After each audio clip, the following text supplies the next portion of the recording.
The 2025 Lexus GX 550. This is an Overtrail Plus, and we're 7 months into our year-long loan with this thing. And in these 7 months, we put over 17,000 miles on this thing. It has been driven essentially nonstop, and we've done as much as possible with this thing. I mean, this is a maxed out GX 550. It's well over $80,000. It's got the Mark Levinson in it. Basically every single option is this was a press car. So that I'm gonna go take you for a quick drive in this thing.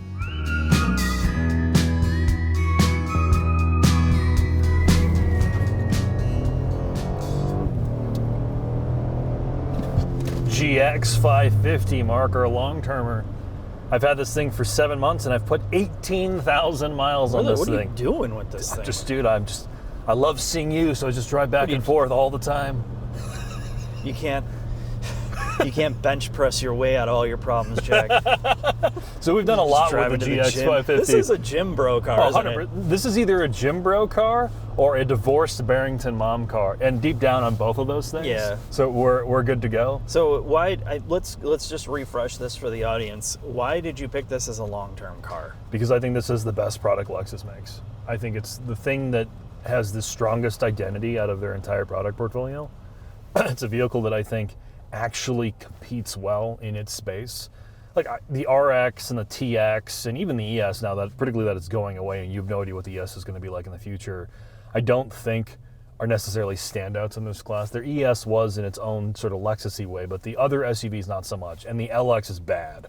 I don't think it's a particularly good SUV, particularly for well north of 6 figures. Well, what about like the LC and all those? Well, I mean, I guess this isn't those are cars. But. Yeah, exactly. And the LC 500, it's like a weird niche of its own. You're buying it because it's not a 911 and it's less money. This, for the price point that it exists in, right? It's firmly sort of that discount G-Wagon or Land Rover Defender. And I think because we've had so many experiences in it, we've done a full deep dive with the chief engineer who we interviewed. We did a comparison with the Land Rover Defender, and we've towed with this thing. I've driven it off-road. I've driven it through snowstorms. And my takeaways for this are mostly positive. Like 18,000 miles in 7 months is a lot of time in this car. Yeah. So the cons, and these are cons that even some of the owners who've kept these things and don't like them when you read on the forums, are ride quality. Mm-hmm. This is a body-on-frame SUV with a live rear axle in the back. Yes, this has AVS and all-terrain tires, and we moved to the Bridgestone Dueler Ascent ATs, which are quieter than the factory tires and do return better fuel economy.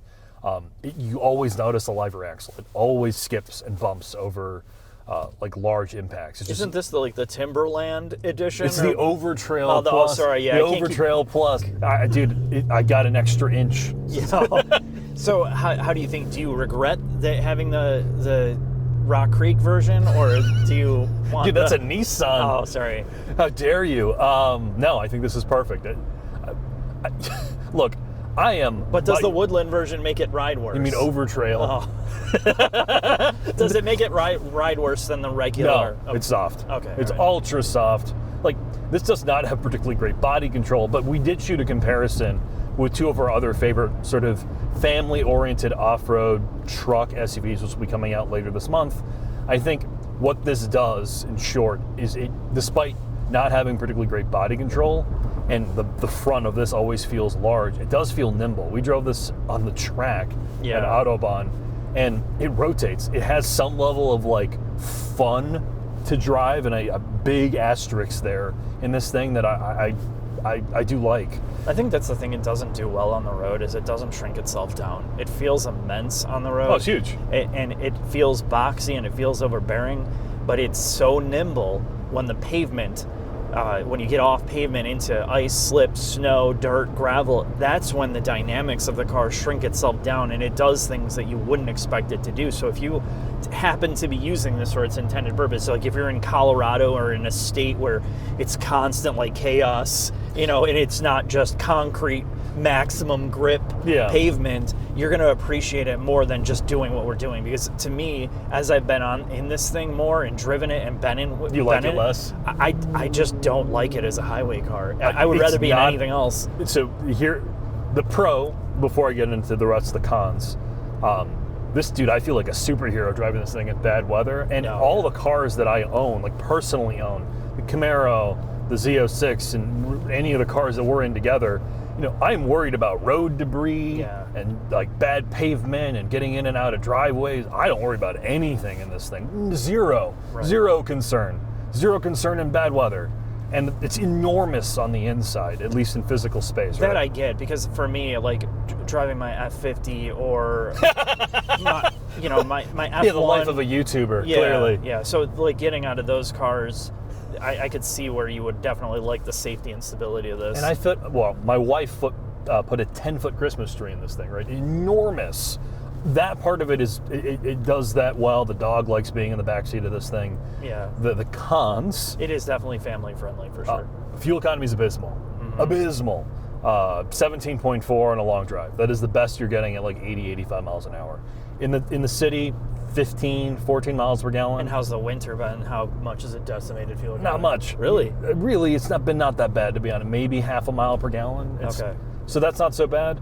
The V6 doesn't sound that great. If you're coming from a V8, which sounded pretty decent, it was ultra smooth, and you're replacing with a V6, the idea that it gets better fuel economy, it doesn't. But it does have more torque down low, and the gearbox is better calibrated. The other con is wind noise on the highway. This is a box. Right. It is way noisier than the Defender and many of its other competitors. This had a roof rack when we first got it. It was horrific. No, well, the airborne noise is not good in here. I mean, like, I know it's just the proportions of it. You're like 50 You're feet driving off a the ground. barn. Yeah, it's like a U-Haul truck. So I mean, I didn't expect it to it's be a U-Haul truck that Akio Toyota breathed on, Mark. Yeah, I know, He was in the room He adjacent. landed his helicopter next to it and coughed on it. And then the last con, which isn't so much a con for me because all I have is sunglasses and a wallet and like a coffee. There's nowhere to put anything in this Make car. sure you blow this guy's doors off here. What is this, a Mountaineer? It What is, it? dude. Yeah, is it it's an Exploder? No, it's an Expedition. Oh, man. But it's the King Tut. Oh, it's the King Tut. It's the King Tut. This guy's got nothing on you. Now let's see the performance of the V6, because that's one of the things I wanted to talk to you about is the drivetrain. There's so much talk about the V6 twin turbo. Obviously, this is coming from a different factory than the ones in the US. Yeah, the Takumis made this one, not the Americans. How do you think the refinement of it is? Not today, Junior. Fake engine noise. Yeah. All right, sorry. What? Yeah, it doesn't sound great, but how's the refinement been? Like, is it just overall transmission smoothness, engine calibration, all of that? The drivetrain smoothness in this is actually excellent. You don't have to wind it out. You're in low gears, like you're low in the RPM band most of the time. The refinement part that's been ruined. To spec it out with a... Yeah, they were kind enough to approve this. Oh yeah, of course, I'd love to see what a long-termer is like. Put as many miles as you can in a year. We'd like to see as many miles as possible. They put a performance exhaust on this thing. Which I thought you spec'd that. No, the wonderful people at Toyota are like, yeah, it's badass. You should spec that. The performance exhaust on this thing, do not get it.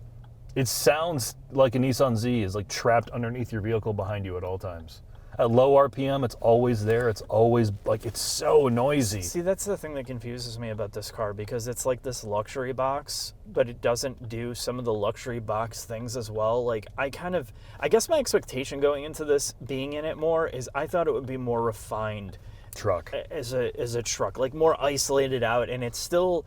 To their credit, if you're somebody that's coming from older Toyota products, it feels like an old Toyota. It does, and I think that's really great because it still has some character. So if you don't want pure isolation, this definitely does not do that. But if you're coming, to your point, if you're coming out of X7s, like pure luxury, large SUVs that are not body on frame, this is going to be a shock to the system. It definitely feels on the rougher side.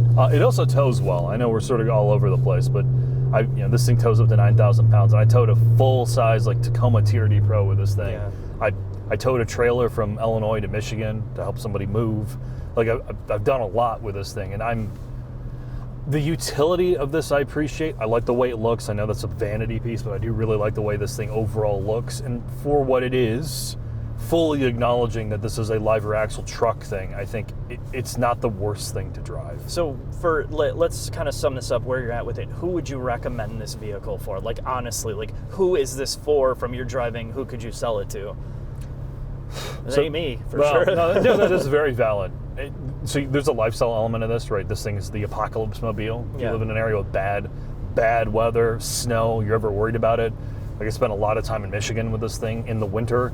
That part of it is phenomenal. If you want something that tows incredibly well and you don't want a Suburban or a Tahoe or an American vehicle, this is sort of my pick.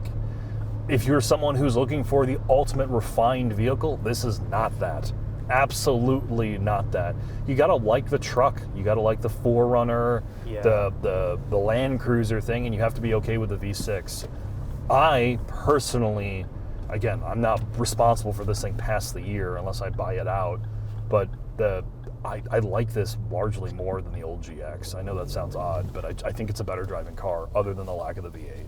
Yeah, I think that's pretty fair. I think people are really going to like the way that it looks. I think it's a very cool looking, like uniquely Lexus Toyota product. I think it has a strong identity. It does have a massive identity. It does not look or feel like any other car. You can't confuse it with any other thing. Like the RX and the TX that feel the same. The homogenous, all these like luxury pods are homogenous. So I think that's a huge part of it. To your point, the lifestyle thing. I think people are really going to like that. If you can turn off your brain of, if you're coming from trucks, you're going to love this. If you're coming from like pure luxury, if you're coming from an X5 and you get on this thing, you're going to hate your life. Yeah, probably. So with that, goodbye.